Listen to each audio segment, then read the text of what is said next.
kalau kita lihat di komplek Akademi Safin di Pati itu tidak hanya melulu sepak bola, tapi anak-anak itu ada diajarkan berkebun, beternak juga saya lihat ada itu. Seperti apa Bapak? Dulu kan pernah dalam satu periode banyak yang getol mau kirim ke luar negeri ini segala macam. Ya kalau di sini bisa lebih.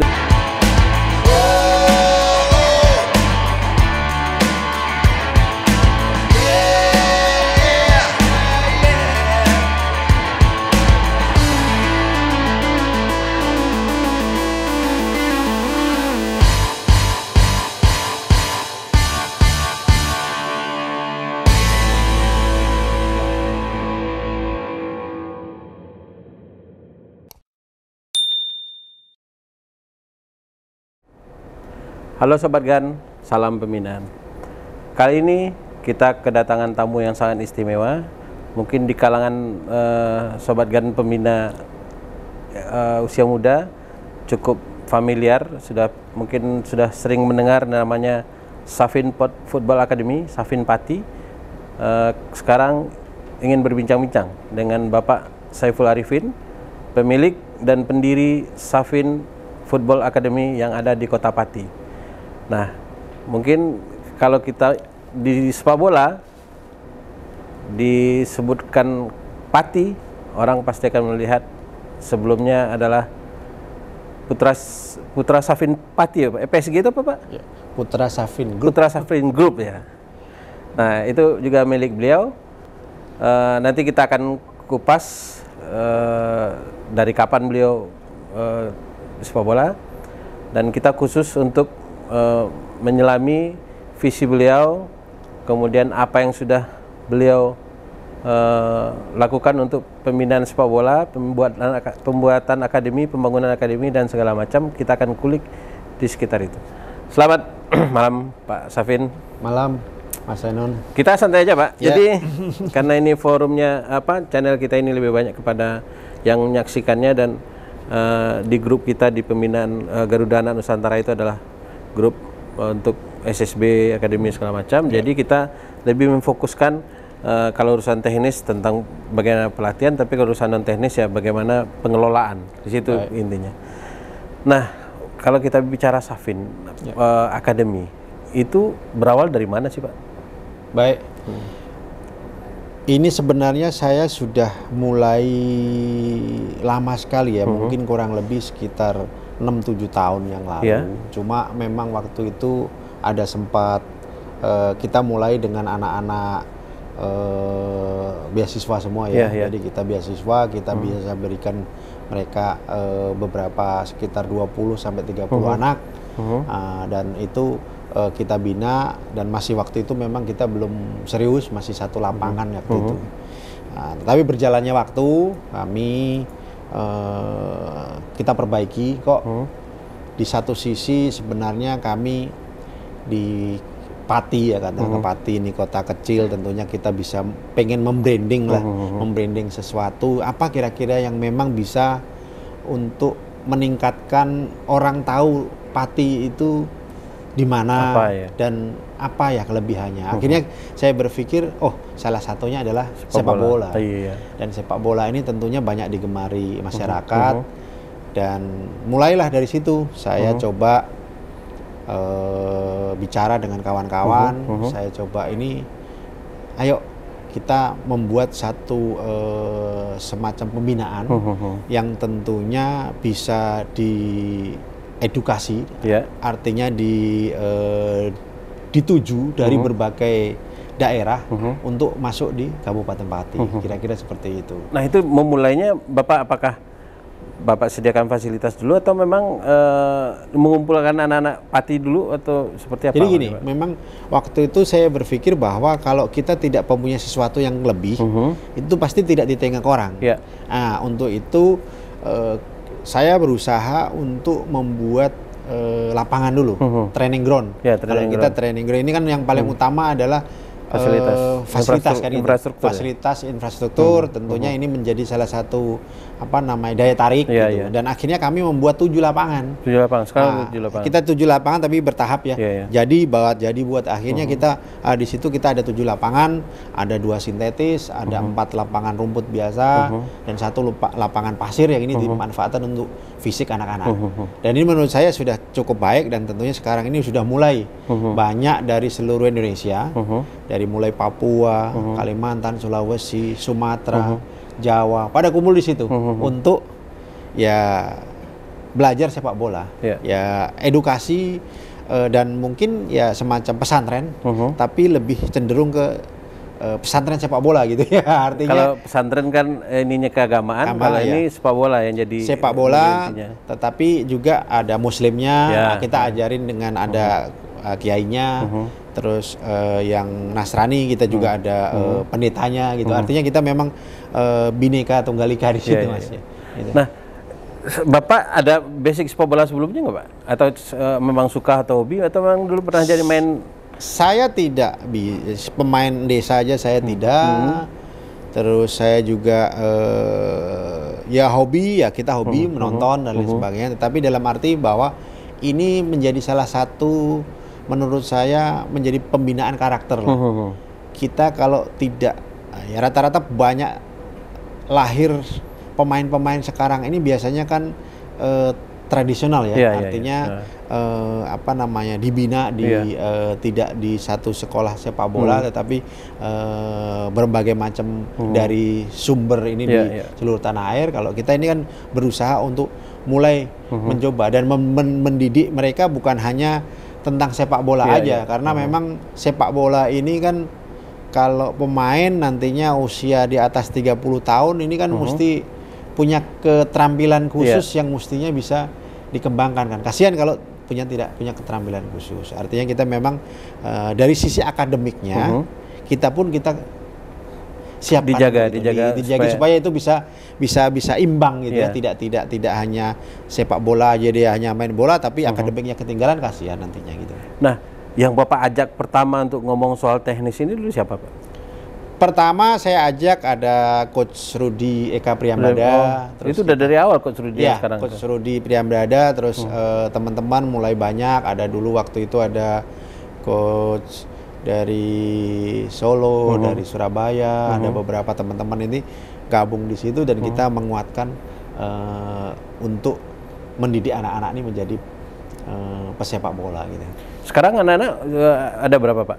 Kurang lebih sekarang ini sekitar 200-an. 200-an di satu komplek? Ya, di satu tempat. Itu, kemarin yang kita lihat kawasan itu berapa luas itu Pak yang tersedia? Kalau di lapangan aja itu kan kita ada 7 lapangan dan ini kita bisa ya kurang lebih 10 hektar lah ya. 10 hektar itu? Ya, 10 hektar. Dengan gitu. 7 lapangan ada mes, ada ini segala macam? Kalau yang mesnya yang lain lagi gitu. Itu di luar itu? Ya, komplek. Kalau yang komplek semua yang Bapak apa namanya 15, siapkan untuk itu 15 hektar.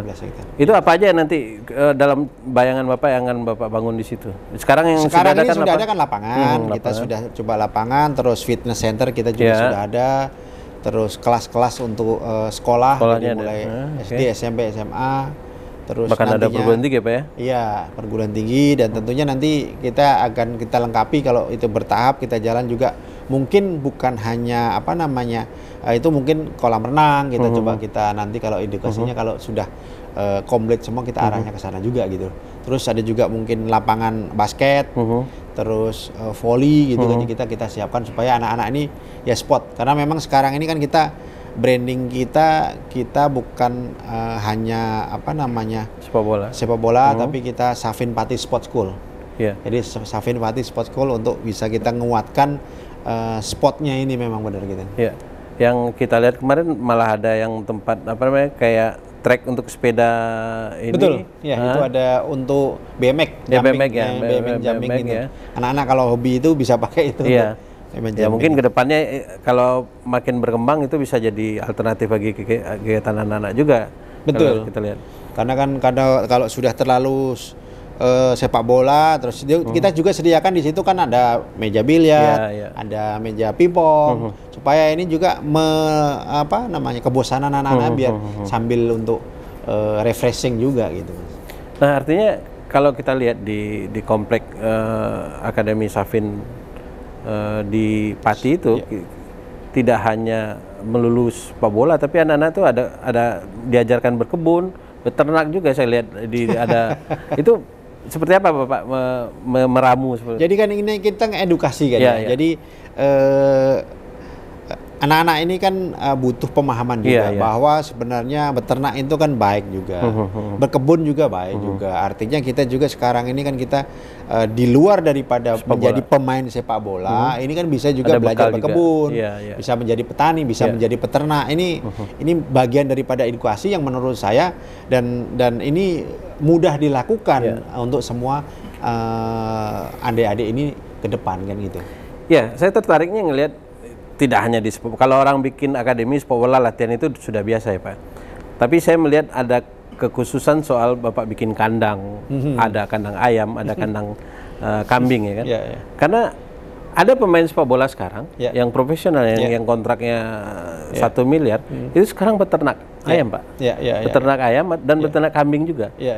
Ketika saya tanya, kenapa kamu? Ya kan sepak bola umurnya tidak panjang. Nah dia dan alhamdulillah berkembang sampai sekarang Pak. Jadi saya garis bawahi dari Bapak menciptakan seperti itu. Artinya itu kan pemain semuanya ya nggak akan semuanya jadi pemain top besar kan. Tapi dengan dikasih modal seperti itu, ketika dia walaupun dapat kontrak kecil lah nanti, tapi dia bisa berusaha dan itu bisa meningkatkan ini dia. Dan itulah catatan yang saya lihat dari yang Bapak bikin di Akademi Safin Pati ini. Jadi memang latar belakang saya kan wirausaha juga. Artinya kita didik adik-adik ini, teman-teman ini supaya bolehlah masa gemilang sepak bola itu kan antara umur 20 sampai 30. Ya, 18, 20 sampai 30 lah gitu ya. Setelah itu kan ya mungkin sampai 35 maksimal. Nah, ini kan butuh nantinya setelah itu dia bisa mempunyai kegiatan yang positif dan tentunya ini tidak nanti nganggur ataupun tidak punya pemikiran apa-apa. Ini paling gampang edukasi kalau kita udah punya kontrak dapat selesai. Ini kan investasi. Investasi artinya kita bisa berkebun, beternak. Ini pekerjaan yang menurut saya sangat mulia dan tentunya ini ke depan ini kan kebutuhan untuk pangan ini kan menurut saya itu bagian daripada target kita ya semua butuh long life lah. Selama ada kehidupan pasti ada butuh makan kan gitu. Artinya ini penting karena kita juga edukasi bisa nanam buah, kita juga ada alpukat, ada nanam buah mangga, ada buka matoa kalau di tempat kita ada durian juga dan piara kambing gitu, domba itu yang saya edukasi supaya teman-teman ini punya ilmu yang ataupun pengetahuan yang di luar daripada sepak bola. Penting ini. Kalau enggak kasihan nantinya. Kecuali mungkin sudah kontraknya miliatan itu mungkin punya perspektif sendiri ya. Tapi kalau kita yang pemain-pemain mungkin Liga 2, Liga 3, terus ya Liga 1 yang tidak kontraknya nggak terlalu tinggi. Ini perlu butuh masukan. Saya dengan senang hati saya akan ilmu itu akan kita tularkan supaya mereka juga mempunyai harapan lah dan gitu. Kalau kita investasi katakanlah kambing, domba, berapa sih yang efisiensinya, berapa sih bisa untuk hidup itu kira-kira piara berapa kan itu kan kita mesti ada hitungannya kan gitu loh. Dan diajarkan ke mereka gitu. Iya, kita ajarkan. Jangan mereka nanti berusaha sendiri, try and error akhirnya rugi sendiri, menghabiskan apa yang mereka dapat. Dan kebutuhan kambing, domba di Indonesia ini luar biasa. Iya. Kita hitung penduduk kita 270 juta. 270 juta kalau kita muslimnya katakanlah 80% gitu. 80% setiap tahun ada kurban. Satu kurban. Kalau yang untuk akikoh sudah berapa lagi gitu. Belum lagi untuk kebutuhan makan yang normal biasa. Ini yang menurut saya semua kita bisa ajarkan, kita ke anak-anak muda, di luar juga itu dari pemain sepak bola ini kita kasih edukasi supaya ini bisa inilah bisa memberikan satu warna yang lain juga gitu. Jadi di Safin Pati Academy itu ada sepak bolanya, ada pendidikan umumnya, dan juga ada pendidikan terapannya seperti yang tadi ada pertanian, perkebunan, plus ada agamanya juga. Ada agamanya juga, itu penting juga. Gitu. Dan kemarin juga saya coba diskusi dengan para pengelola di situ, malah dengan dengan skill kekinian multimedia ini segala macam juga diajarkan. Iya, betul. Kan kebetulan kita juga ada ada laboratorium komputer itu yang bahasa yang juga itu bahasa dan itu kita juga ajarkan.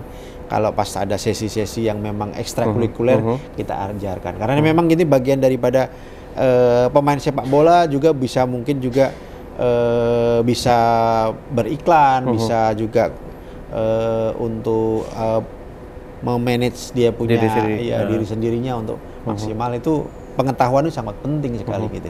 Nah, lahan itu sendiri sudah Bapak siapkan dari awal, sudah sebesar itu? Betul, jadi memang itu kan kalau yang lapangan ini kan kan kita bekerja sama dengan pemerintah desa ya. Tapi kalau yang sekolahannya kita ketemunya yayasan. Dan itu yayasan udah kita siapkan memang untuk jangka panjangnya berapapun bisa tinggal bangun aja. Kita ada beberapa tempat kiri kanan itu yang masih bisa disiapkan untuk ke depan gitu. Nah, kemarin itu ada 8, kalau nggak salah ada 7 ya Pak ya? Iya. Nah, itu semuanya bertahap ya Pak? Iya, kita mulainya ya waktu itu saya pikir saya bikin 2 aja pertama. Setelah 2 aja loh, ada muridnya waktu itu 100 saja gitu ya, udah masuk 100. Kok kurang gitu. Akhirnya loh kita gimana ini nantinya apa semua. Ya sudah sekalian kita planningkan, kita bikin 7 lapangan. Kalau angka 7 ini kan kalau bahasa Jawa kan dapat pitulungan gitu. Pitulungan ini nantinya biar kita dapat pertolongan supaya ini bisa besar dan berharap bisa menjadikan branding Pati ini bisa naik kelas kan gitu. Itu yang menjadi salah satu pemikiran saya gitu. Nah, cita-cita kedepannya itu Akademi Safin Pati itu yang betul-betul Bapak idamkan itu seperti apa? Akademi yang kita kelola ini, Safin Pati Sports School, ini menjadi salah satu tempat untuk mendidik anak-anak, walaupun itu bukan hanya sepak bola, tetapi bagaimana fisiknya ini sudah siap saat dia lulus SMA, karena kita ada SD, SMP, SMA. Dia lulus SMA bisa daftar ke kepolisian, bisa daftar ke TNI, bisa daftar ke manapun. Ini fisiknya sudah siap. Dan tentunya ini bagian daripada support kita. Dan tentunya dengan fisik yang siap, ya kalau dia jadi pemain sepak bola, dia sepak bola profesional. Tapi kan semua anak yang ada di situ nggak mungkin jadi pemain sepak bola semua, Bang. Artinya kita ya satu dari skillnya, kedua ada dalam yang hokinya masing anak-anak ini kan berbeda-beda ya. Kita menyalurkan. Kita mempunyai sekarang ini kita mempunyai Liga 3 yang memang nantinya untuk usia di atas 18 kan bisa masuk di situ, kita fasilitasi di situ. Terus kita juga bekerja sama dengan tim-tim Liga 1 nantinya buat mensupport EPA. Ya, makanya ini kan kita juga bisa nantinya bagaimana membuat kolaborasi dengan tim-tim Liga 1. Ya, kita ini training groundnya cukup banyak, representatif. Ya, kalau bisa kita yang mengerjakan itu kan kita saling mensupport. Artinya kita sepak bola bersinergi ini saya kolaborasi, jangan terlalu mahal lah biayanya, tetapi kita saling menguatkan untuk ya ini bisa berjalan gitu, supaya jangan malah kadang menjadi beban kan gitu.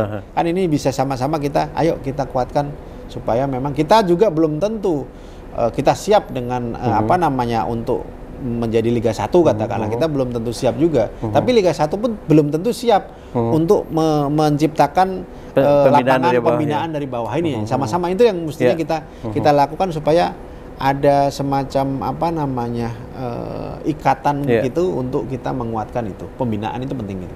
Nah, berarti ada juga kemungkinan Akademi Safin yang Bapak punya ini bekerja sama dengan entah apapun lah dari di seluruh Indonesia menitipkan anaknya di situ untuk dilatih.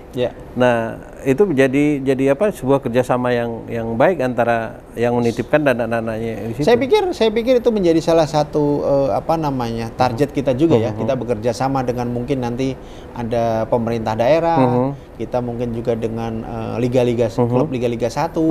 Mungkin aja pemerintah daerah mungkin dari Papua, dari Kalimantan, dari Sulawesi bisa memberikan beasiswa kepada anak-anak daerah sana untuk kita bimbing di itu. Mungkin satu klub, mungkin satu klub bisa langsung sekali satu kesebelasan mereka beasiswa ini di situ, dan di ibaratnya TC di situ lah, ataupun mungkin langsung sebagai base camp latihan di situ, ya kita tinggal duduk bareng aja kan gitu. Iya, daripada kan dulu kan pernah dalam satu periode banyak yang getol mau kirim ke luar negeri ini segala macam.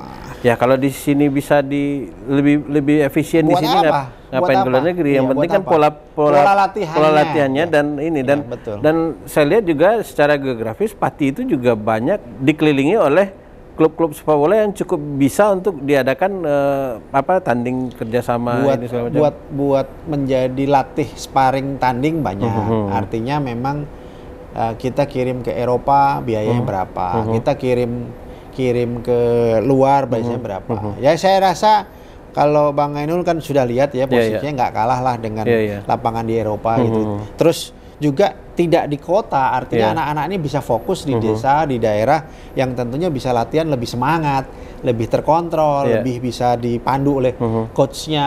Ini kan tergantung pola latihannya, tinggal bagaimana pola latihan ini. Dan waktu itu saya pernah tawarin juga kepada timnas juga bahwa kalau mau latihan di tempat kita, kalau monggo silakan, karena ini kan kita mendorong supaya ini salah satunya branding Pati bisa naik, terus kedua adalah kita memberikan satu ya kebanggaan buat masyarakat Pati bahwa ini kan menjadi salah satu ikon kita baru kan gitu. Dan juga dari sisi akses, mungkin kalau seandainya tol Pantura sudah nyambung mungkin akan lebih bagus lagi kan Pak. Sekarang kan kendalanya di situ yang sekarang agak. Ya kebetulan kan ini kalau saat sekarang ini memang ada perbaikan jembatan, di Demak ini agak macet lah ya. Tapi akhir tahun insya Allah tol dari Jakarta langsung bisa sampai Demak, setelah itu sampai Pati. Saya pikir kalau tolnya sudah lewatin Demak itu sudah nggak terlalu macet ya. Dan kita akses ini di tengah-tengah Bang. Jadi di tengah-tengah Pulau Jawa bagian utara. Nah ini kalau dari timur bisa juga lewat, dari barat juga. Jadi artinya memang kita punya daerah wilayah ini di tengah-tengah, dan itu bisa memberikan satu ya kemudahan. Kalau dari Pulau Jawa, mungkin dari Pulau Bali naik bis bisa langsung gitu. Artinya kan gitu, seperti itu. Dan juga penerimaan dari masyarakat setempat, saya lihat juga kemarin waktu kunjungan di situ ya juga sangat bagus ya. Jadi artinya masyarakat di sana kalau mau ingin ikut latihan juga bisa diterima dan nggak harus masuk boarding asrama. Jadi artinya justru malah kebetulan yang di kampung kita itu kita kasih gratis. Anak-anak muda yang anak-anak usia dini yang mau anaknya latihan kita gratis. Kita gratis, dan itu bagian daripada CSR kita lah, CSR kita untuk membantu anak-anak sekitar ya. Kita mesti berimbang ya antara di daerah ini kita kasih kayak gratis. Kita bukan hanya latihan sepak bolanya ya, tapi kalau PAUD TK kita kasih gratis juga Bang. Kita kan ada PAUD TK juga, kita kasih gratis untuk memberikan satu ya sekitar ini bisa saling mensupport gitu. Artinya juga dari beberapa tamu-tamu yang kita undang, biasanya kan ada klub yang dari daerah, yang sekitar dan lain sebagainya. Mereka juga nginepnya di rumah-rumah warga. Jadi ada homestay yang memang warga ini siapkan untuk saling mensupport ini gitu. Jadi kita nggak mesti tidur di hotel, nggak mesti ya. Yang penting masyarakat bisa jalan, silakan. Kita nggak sampai mengatur sampai sana, dan tentunya ini tinggal peserta kalau ada kegiatan. Saya bercita-cita kan bagaimana mungkin kegiatan kayak Gotia Cup gitu, tapi ada di Pati gitu lah. Ini mungkin harapan saya, siapa tahu dari Bang Ainul bisa mensinergikan kan, bisa membuat di sana, dan saya rasa sangat strategis karena bisa 5-6 lapangan langsung main sekaligus kan, kita bisa banyak yang bertanding nantinya gitu. Nah, ke depan Pak, kan Bapak juga sekarang membangun yang namanya Liga 3-nya. Sebelumnya Liga 2, kemudian sudah diinin. Nah, Liga 3 ini yang apa namanya klub yang Liga 3 yang Bapak ini sekarang? Safin Pati FC. Yeah. Nah, itu ke depannya arahnya kemana Pak? Apakah ini salah satu muara daripada akademi ini? Baik, itu memang ini yang sekarang ini sudah berlatih. Kita ada beberapa pemain yang memang dari jebolan dari akademi ini gitu. Jadi mungkin ada 15-16 anak yang memang sekarang ini kita main di Liga 3 itu. Artinya mereka bisa belajar di situ, dan memang atmosfer pertandingan walaupun Liga 3 kita siapkan di situ. Walaupun memang kita sekarang juga ada beberapa siapin untuk EPA ya. Jadi ada 17, ada 16, ada 14, kita bekerja sama dengan salah satu klub Liga 1 untuk mensupport itu. Gitu. Berafiliasi untuk ini.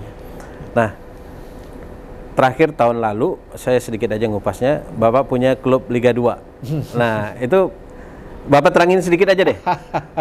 Itu gimana ceritanya? Jadi waktu itu kan Pati belum punya klub Liga 2. Iya. Ini hampir 70 tahun, Bang. Iya. Di sekitar kita, Kota Kudus, Kota Rembang, Kota Jepara, apa dan lain sebagainya, itu udah punya Liga 1.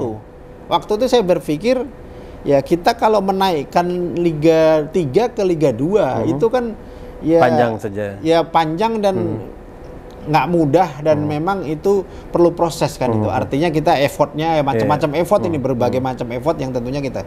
Lah waktu itu ada temen yang nawarin yang Liga 2, tentunya loh kenapa nggak kita bawa ke Liga 2, dan itu tujuannya sebenarnya untuk membranding trigger dan membranding Kota Pati sebenarnya. Trigger untuk semangatnya itu, ayo sepak bola ini Pati udah ada ini deh ya. Jadi artinya kita memang membuat itu supaya branding ini naik, dan tentunya ini Pati tidak lagi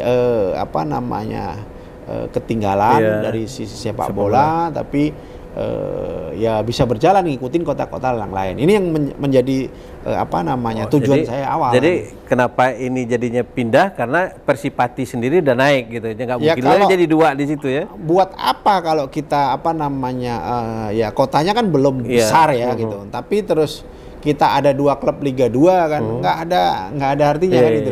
Ya mendingan logikanya nggak masuk lagi. Ya logika ini kan kita nggak masuk, daripada kita nanti juga di lapangan juga kadang-kadang mungkin ada benturan dan lain sebagainya. Mendingan kita pindah, yang satu sudah naik ya sudah kita dorong yang ini, yang kita justru malah kita balik ke Liga 3 kan gitu. Kita turun ke Liga kita bukan mengalah ya, artinya kita lebih ke amatirnya untuk bisa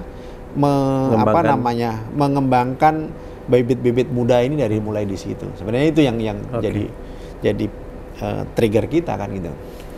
Jadi Sobat Gan, itulah perbincangan kita. Jadi beberapa hal yang bisa saya catat di sini adalah Pak Saiful sudah, kita lebih topnya panggil Pak Safin, sudah menyediakan akademi. Jadi kalau seandainya ada yang berminat untuk bergabung di sana, silahkan cari informasinya, atau nanti kita di channel ini juga nanti kita akan bikin profilnya, dan juga Pak Safin juga welcome kita membuat event-event untuk mendatangkan akademi-akademi atau SSB lain, kita bikin event di Pati. Baik Sobat Gan, itulah bincang-bincang kita dengan Pak Saiful Arifin, yang pemilik Safin Football Academy yang ada di Pati. Salam pembinaan.